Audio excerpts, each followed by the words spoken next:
This is Chris from Deus Ex Machina, and I am with Dave from Rampant Wolf Games. And we are here to talk about the top 5 miniature games. This is not a miniature forward game, but miniature games. You're talking about like miniatures. Well, not miniature as in small, right? No, yeah, miniature. I was like, I screwed up the list. Games with miniatures. Okay, good times. With two big disclaimers on my part, and I think you will agree. One, that we are not talking about miniature tabletop wargaming. So you games. So you will not see any game that requires a measuring stick. Yeah, you put Rebellion on it. You put nope. Okay, but anyway, we've eliminated Warhammer, War Machine, Malifaux. They will not be found on this list because those games are all about miniatures, and the game kind of comes second. Some people will disagree, and you're wrong. So we won't find those on this list, which means also the Robotech RPG Tactics will also not be on this list. And also the other disclaimer is that we're talking about the best games, not the games with the best miniatures. So we're talking about the top 5 games with miniatures, not the best miniatures. Correct.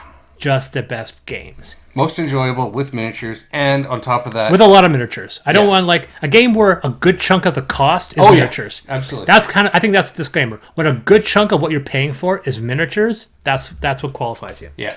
And the other disclaimer is that it has to be, of course, games we've played, which means Kingdom Death Monster is not on here, so don't even bother asking. I was just going to say that. I was going to say that. People are going to go, what about this? What about this? It has to be a game we've played. So I can tell you right now, there are certain games that are very popular miniature forward that you're not going to find those lists. Hellboy, Batman, Rising Sun, like I said, Kingdom Death Monster. Kingdom Death Monster is probably the biggest miniature game that you won't find in this list. Yeah, exactly. And honestly, I would say I'll go out here and rattle off. Kingdom Death Monster, I've heard not that much fun. Hellboy, not bad. Batman, haven't played it. What was the other one? Another one would be what that we just said.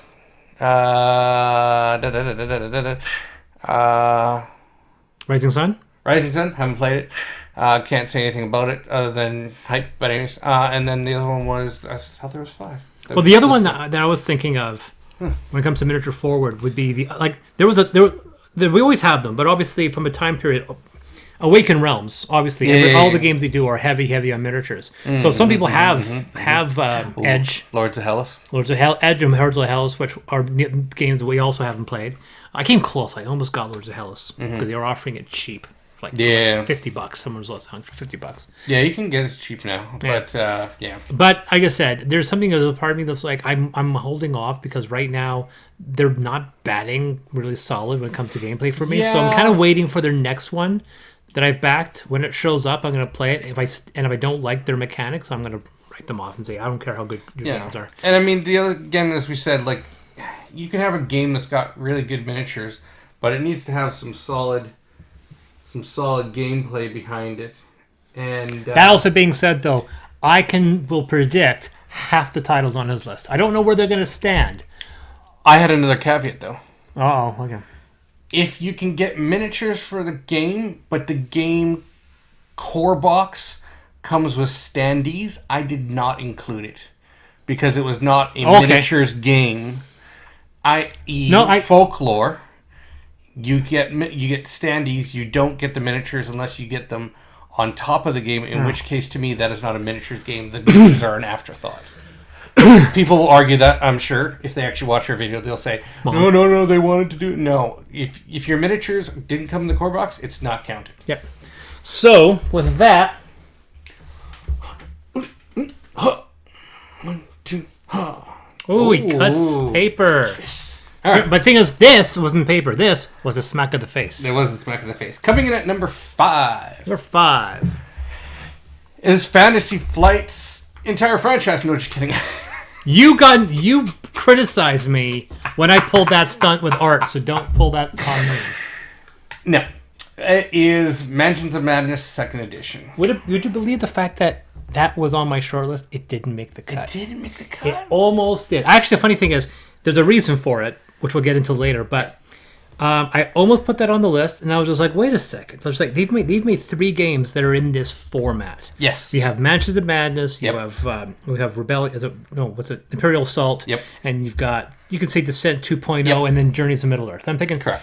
I can do a couple things. I can eliminate all of these. I can put one at the place marker for all of these bloody things. Mm-hmm. And then as I made the list, the place marker, which I put Journeys in instead of Mansions of Madness, got bumped to 6th. I was like, oh, I guess I'm not putting any of them on here. There you go. But it was close. It was real close. Yeah.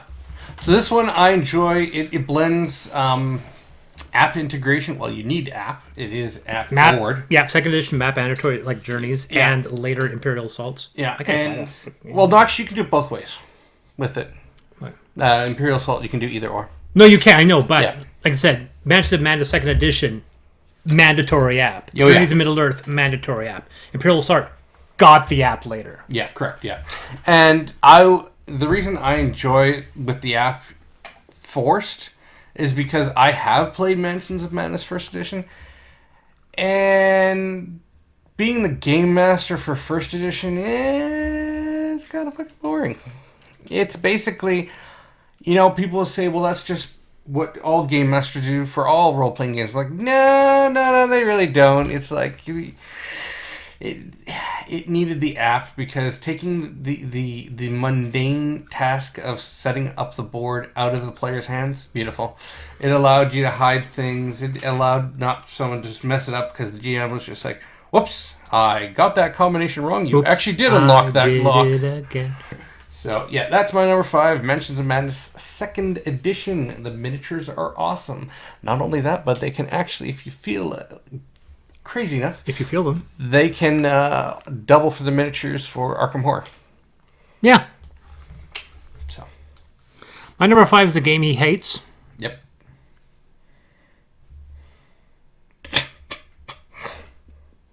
It's Grimm Forest. Oh, God. Really? Grimm Forest miniatures are fantastic, and that's about half the reason why that game's that price. But is the gameplay good enough to get it there? I- Better than Mansions of Madness? Really? I guess it came down to, there was 2 things, gameplay and the quality of the miniatures, right? And I felt that the designs of the Grimm Forest miniatures edged it out. Mansions of Madness is a better game, but I Alright. like the miniatures in Grimm Forest better. And like I said, I had put Journeys to Middle Earth as the place marker for that title, and I definitely think that Grimm Forest's miniatures are better than Journeys to Middle Earth. Haven't even looked at them yet. Well, it's It's in the unboxing. It's still the unboxing.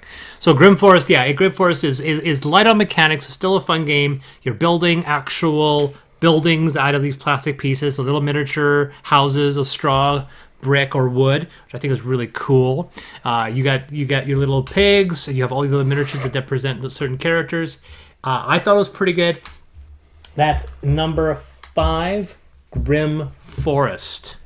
All right, coming in at Number 4 is Fantasy Flight's Descent 2nd edition. Oh, this is gonna be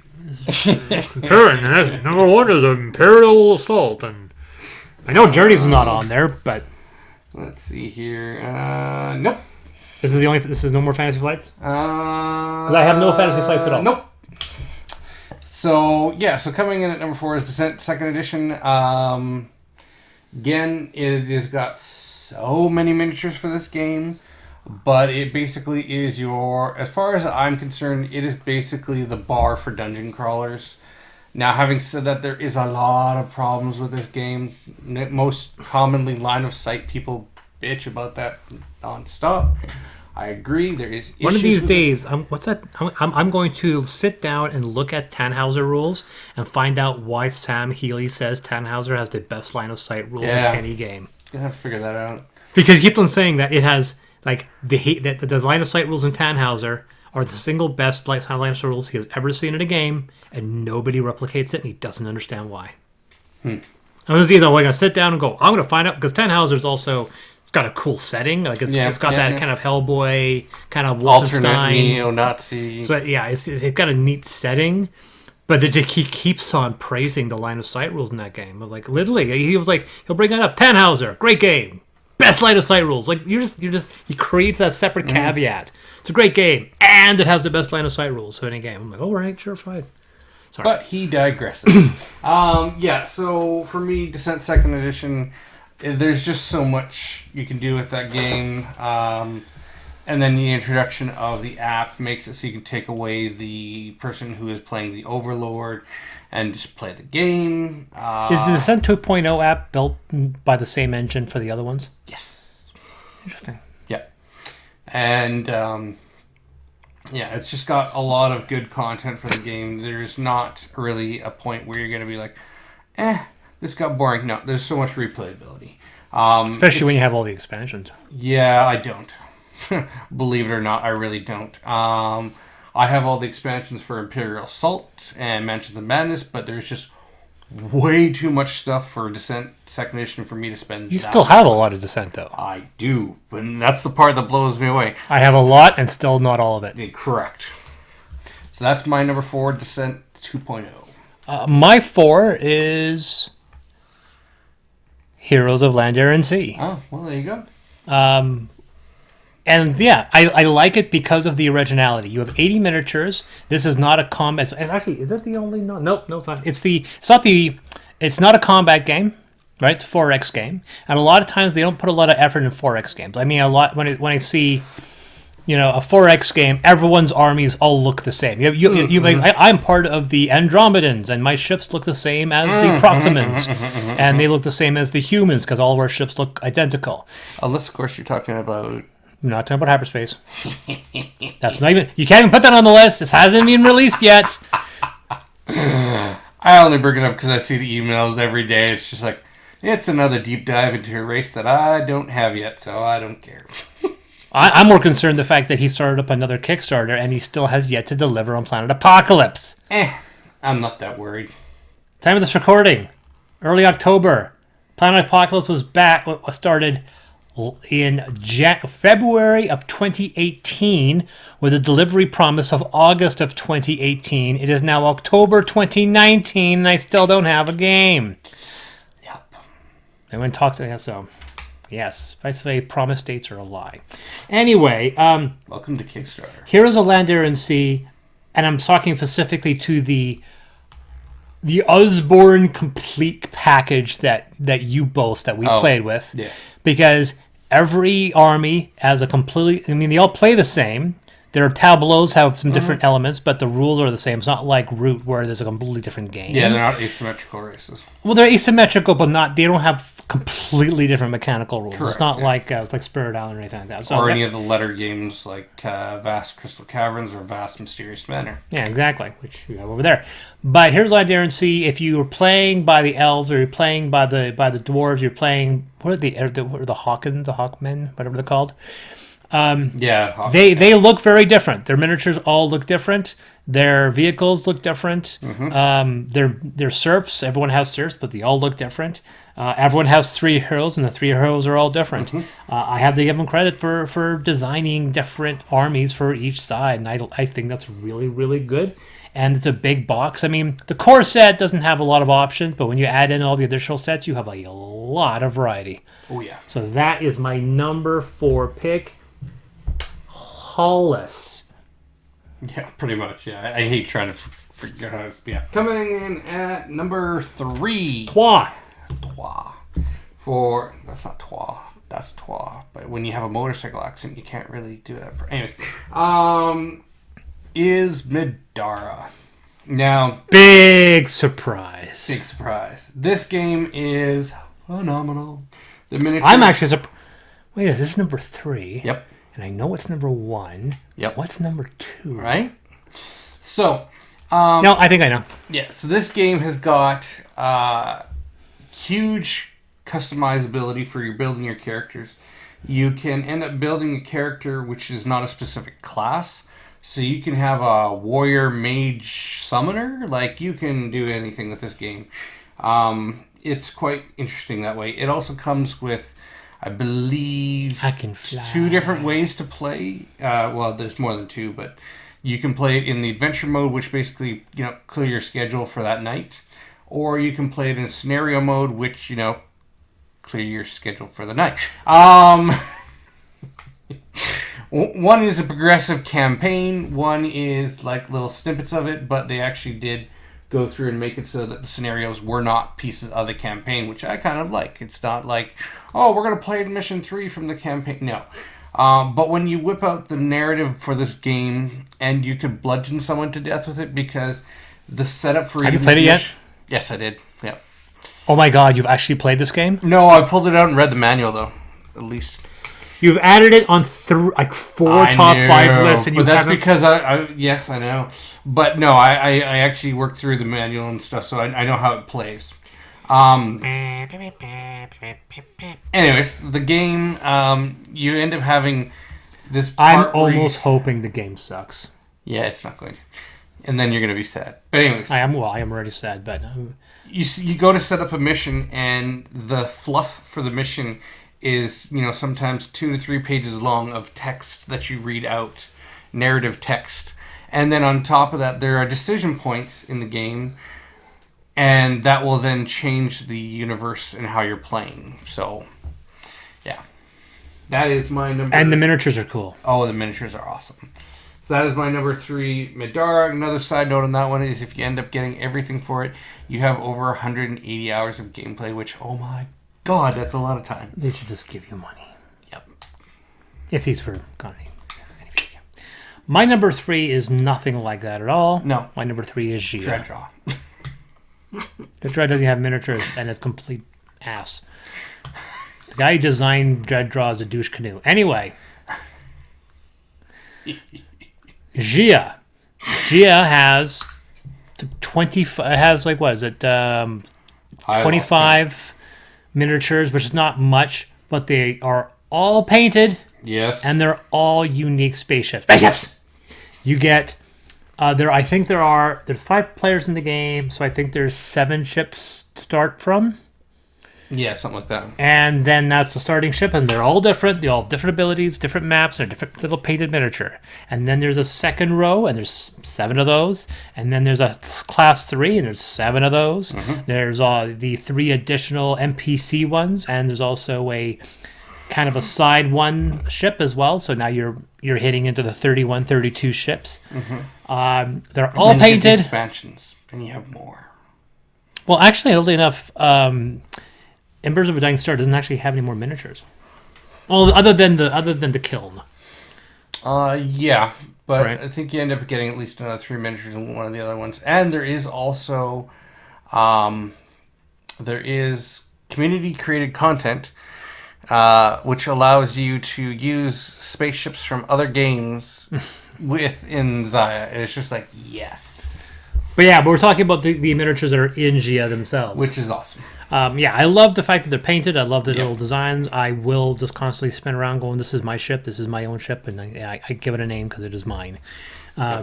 It's very, very cool. I love it. It's one of the definitive sandbox games, and that is Gia. All right, coming in at number 2 is a surprising entry for me, but it has definitely become the top game for my family lately, and that is Zombicide. And that I knew it. Yep. I counted it too. I said, I know it. When you had the order, I was like, okay, which of these 3 titles are going to be in order? Okay, I was like, okay. I actually had Zombicide at 3, Midara at 2. Yeah. So I was just off, but I had your top 3. Literally, I predicted 3 of these 5 titles. Yeah. And this one is, I will say, includes Zombicide all the way through to all of modern Zombicide, Invader, and Black Plague, which also incorporates Green Horde. I mean, all of it. Very simple rule sets, great miniatures, great game. It's not something where you're just... I mean, when you take a look at how much content is in the game, you're just like, oh my, this is going to be hard. No, this is a very simple game. It's very fun to play. It's quick. It's you can teach it easy, and you have a lot of fun with it. So, yeah, that's it. Zombicide. Yeah. Number 2, what's yours? My number 2 is me sticking a little fork, a little poker in his ear to rub his nose, the fact he still doesn't have this game yet. Oh. Robotech. No. Nemesis. Oh, yeah. So Nemesis, is the only game with miniatures I've actually painted since my original Tau army. Like after Tau in my I didn't paint Malifaux. I did paint my War Machine army. So yeah, I painted my War Machine after I painted my Tau army. So that was like 6-7 years before I whipped out the paints to paint the aliens and Nemesis. Nice. The Queen, not a fan of the Queen. I actually have this suspect that they literally have the same render size for all the models. And they just literally took the Queen and went and scanned it up, because the Queen has as much detail as the standard 2.5-inch aliens. So at her scale, she actually lacks a lot of detail. When you look at her base has virtually no detail, which is just really surprising and disappointing. And her guards aren't really that much better, but the drones and the small ones have exquisite detail. Likely that's what they have the most of. The chitin armor, the chitinous armor is just wonderful. I painted those. The guys, the soldiers, also like the main characters, also have miniatures as well. They're wonderfully designed. And if someone says, "Wait, where are the Awakened Realms games?" Here's your Awakened Realms games. If you want to make a place marker for all their games, fine. But this is my Awakened Realms title. That's Nemesis. Got a couple mechanical issues with it, but you can homebrew some fixes to make the game a bit more or less random. I think the game is fun. It's an alien game that you can play because there's no really good aliens game on the market. So that's my number 2 pick, Nemesis. All right, for number 1.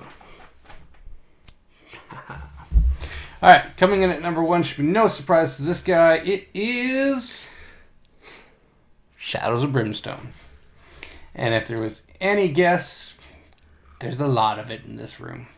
You can't see it. It's never on camera. It's 30% of your game collection. And I think mathematically this is correct. No, it's probably about 10. Mm-hmm.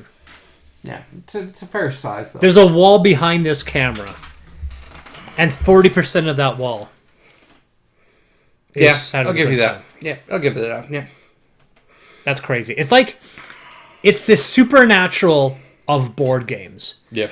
There's so much of it that at this point, nobody can get into it. Yeah. Like, I'll never get a Shadows of Brimstone. It's the same way as I'll never get a Supernatural. And someone's like, "Oh, you can start watching, like, season 4 instead." And I go, "Yeah, but I still have 400 episodes to get through.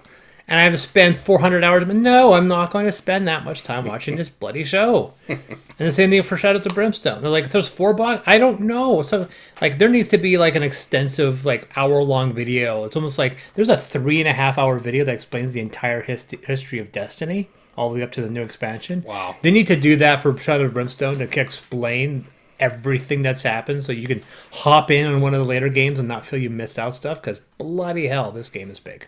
Mm-hmm. But really, it's not that complicated, though. For the most part. Sure. That's my number 1, Shadows of Brimstone. What's my number 1 then? I have no idea. See, my list is not predictable. His list is entirely predictable. I was like, we're doing the miniature list, and I'm like, ugh. It's going to be Madara, it's going to be Shadow of Brimstone, and it's going to be... And like I said, I had Shadows of Brimstone number 1 because you had it number 1. Let me guess. Your number 1 is who goes there? Well, you know that's not true. There's only like 6 miniatures in that game. They're not very, very good. My number 1 is the game that he thought, which is weird because you played it once. Now it's Hellboy.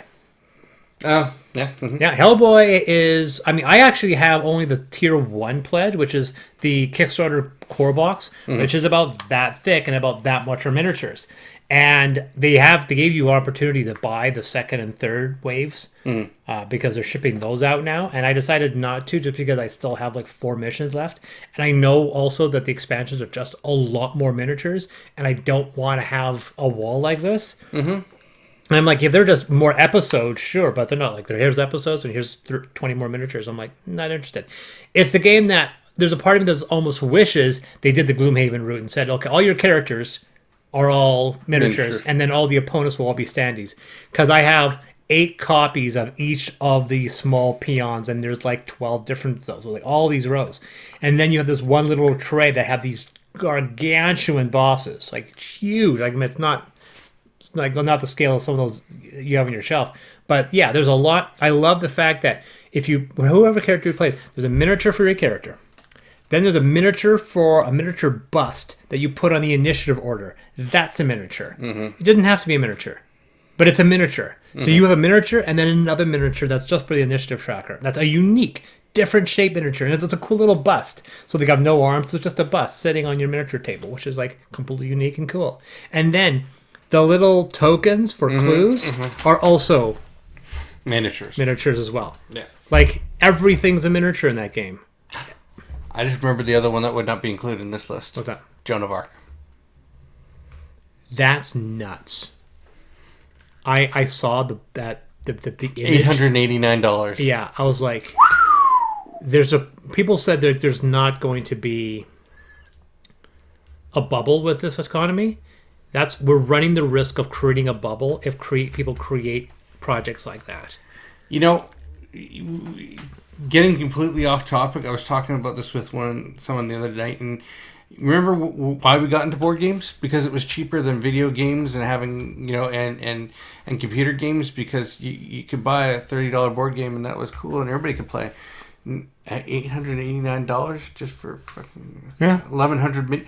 Where the hell are you going to store 1,100 minis for a game? Now, you're going to end up having a room that looks like this. It's like, I think you have $800 worth of. Oh yeah, probably do. But so it would have been better if they piecemealed Joan of Arc over the course of 6 or 7 years. But that's my number one pick, Hellboy. That was your number one pick? That's number one. All right, cool. Hellboy, I think the reason why Hellboy is number one isn't just because it has the most miniatures of any game I own. And it's not necessarily because the miniatures look the best, and they do. It's also because it actually has a really cool gameplay. I like the gameplay. I think it's fun. I like the fact that it's a variation of a format that I'm employing for a game that I'm designing. But more than that, I like the fact that you don't feel like a complete wimp.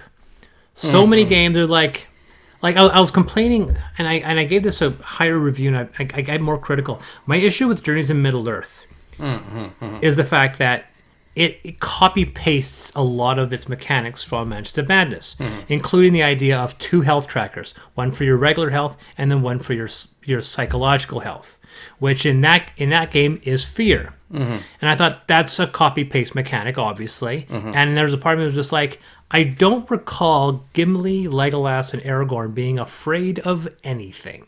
And their argument would be that these are the younger versions of them. I still don't recall them being angry at anything. Sorry, afraid of anything. So it is a very much it takes me out of suspension of disbelief, and it's a mechanic that I really don't appreciate. And a lot of times, in fact, the same thing, they'll make characters like these characters are incredibly fragile for who they're supposed to be, right?